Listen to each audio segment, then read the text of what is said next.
Öyge berip kelip o'qiyotgandan keyin kechikmay keling. Bo'lmasa boshqa sinfga chiqib o'qing.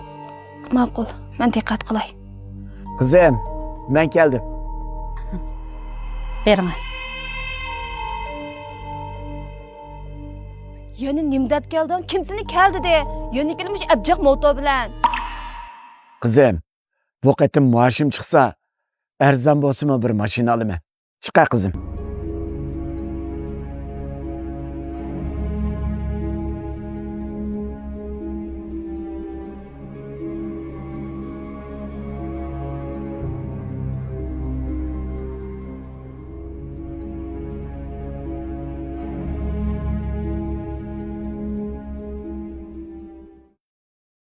Men so'ng ne chiqdim? Kemmelsem gipimni anglamay yana kelsa. Seni japat atmışsın dedim kızım. Yeni kelip ishlayotgan o'rnim bilan bu maktabning orlig'i yaqin emasmi? Bir bilan avtobus tursa nim qilaman bu eski motoda o'tirib. Shundaqdimi kunda bir yandan tejilib qolsa, oyda 30 yan yeningda qoladi emasmi? Shuni telefon qachilsang bo'lmasmi? Odamning yuzini to'kadigan gapni oz qila, chiqmayman men. Hey, Hey.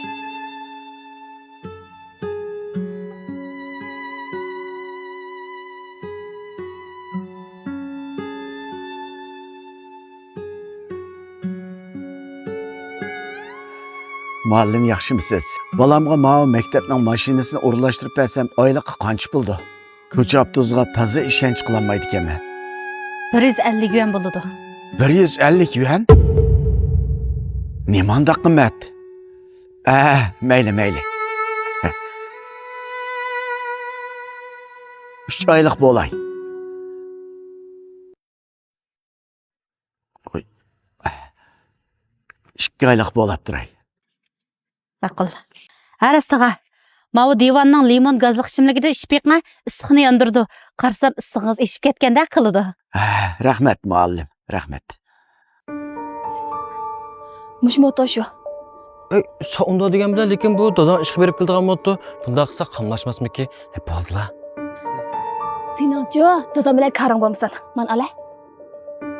Men bu motoga bek o'sh bo'lib ketdim degina, bugun yerin chiqirib etmaydigan bo'lsam, dadam kunda meni og'il keladi. Shuning bilan saboqdoshlarimning orasida yuzim tushib ketdi. Sen yaxshi ortiq gap qilmay, ash yerin chiqirib et.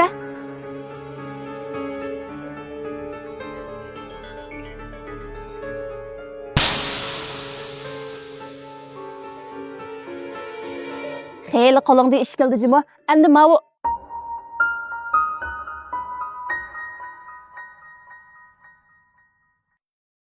Qizim, maktabning mashinasiga pul to'lab qo'ydim. Ertadan boshlab saboqdoshlaring orasida inovating bo'ladi.